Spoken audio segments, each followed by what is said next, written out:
So దానికి అంత fencing ఎందుకండి? మొన్న ఈ మధ్యన అది కూడా పెద్ద ఇష్యూ అయింది. పెద్ద ఇంత ఫెన్సింగ్ చేశారు. పైన ఆల్మోస్ట్ ఒక 15 అడుగులు. ముఖ్యమంత్రికి భయంగా బతుకుతున్నారా ఏంటని మాట్లాడారు. చంద్రబాబు నాయుడు గారు ఇప్పుడు సెక్యూరిటీ లేకుండా బయట తిరుగుతున్నాడా? ఫెన్సింగ్ లేకుండా వాళ్ళ ఇంటికి చుట్టుపక్కల ఎక్కడ హైదరాబాద్ ఇంటికి వెళ్దాం, 4 పక్కల రోడ్లు క్లోజ్ చేశారు సార్. 152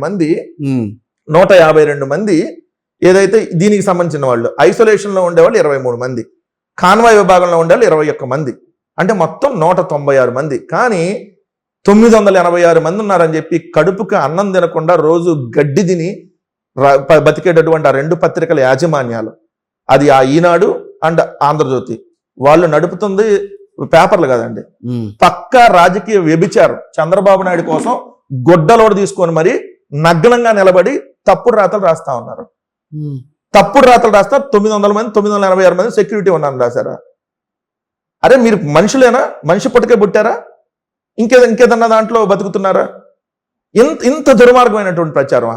చంద్రబాబు నాయుడు గారికి ఏమో రక్షణ కోసం పోలీసులు ఎక్కువ మంది రక్షణ ఉంటేనేమో, అమ్మో చంద్రబాబు నాయుడు గారు ప్రజల మనిషి, కాపాడుకోవటం కోసం ఇంకా ఎక్కువ మందిని సెక్యూరిటీని పెట్టాలంటారు. మరి జగన్మోహన్ రెడ్డి గారు ప్రజల మనిషి కాదా? మాజీ ముఖ్యమంత్రి కాదా? ముఖ్యమంత్రిగా ఉన్నప్పుడు సెక్యూరిటీ అందరికి ఎలా ఉండదు అలా ఉండదా? నరేంద్ర మోడీ గారికి సెక్యూరిటీ ఉండొద్దా? లోకేష్ ఎవడని సెక్యూరిటీ ఇచ్చారండి? దేవాంశ్ ఎవడని సెక్యూరిటీ ఇచ్చారు?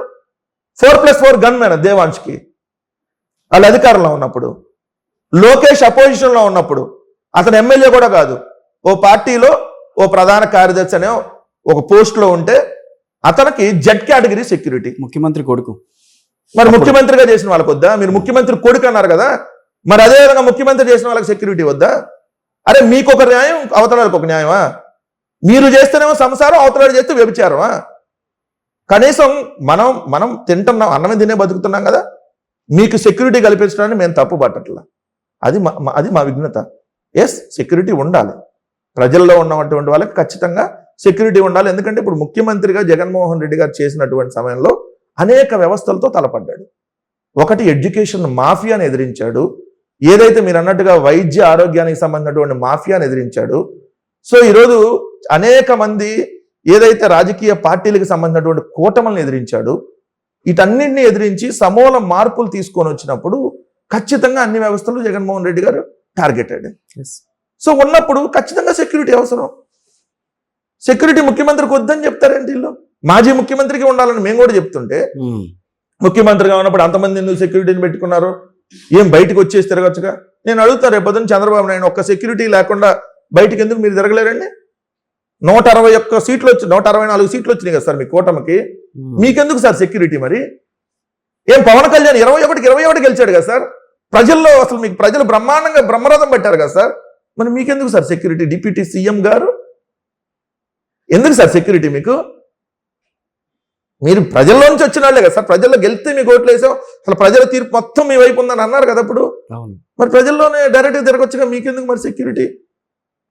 మీరేమో ప్రైవేట్ వాళ్ళని పెట్టుకోవచ్చు, స్పెషల్ ఫ్లైట్లో తిరగచ్చు, ఏది ఒక్క సీటు గెలవనప్పుడు కూడా.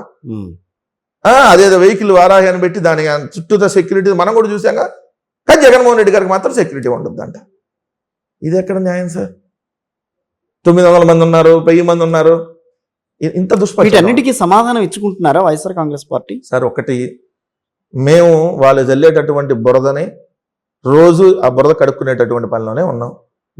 ఎందుకంటే కొన్ని గుంపులు సమూహం వచ్చి మా మీద బురద వేస్తుంది, ఒక్కళ్ళ మీద ఒంటరి కాదు, ఒకటే పార్టీగా సింగిల్గా ఒకటే విధానంగా వెళ్తున్నటువంటి మా మీద బురద వేస్తా ఉన్నారు.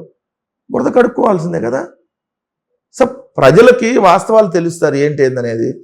బట్ ఇది ప్రజా తీర్పుగా మాకు 11 సీట్లు వచ్చిందని మాత్రం నేను ఇప్పటికీ యాక్సెప్ట్ చేయను, ఎప్పటికీ యాక్సెప్ట్. ఇంకో బురద కూడా నిన్న బెంగళూరులో డైరెక్ట్గా వెళ్ళి ఆయన్ని కలిశారు, కాంగ్రెస్ పార్టీలో విలీనం చేయబోతున్నారు. సో ఇవన్నీ వార్తలు చాలా గట్టిగా వచ్చినాయి. ఆ వార్త రాసిన వాడే మధ్యలో డీకే శివకుమార్ కి జగన్మోహన్ రెడ్డి మధ్యలోకి వచ్చాడు. షర్మిలని మీరు తప్పించండి, నేను మళ్ళీ వచ్చి నేను అదే సార్ ఆ వార్త ఎవడైతే ప్రచారం చేశారో ఆ వార్త ప్రచారం చేసి పోగరాదుగా.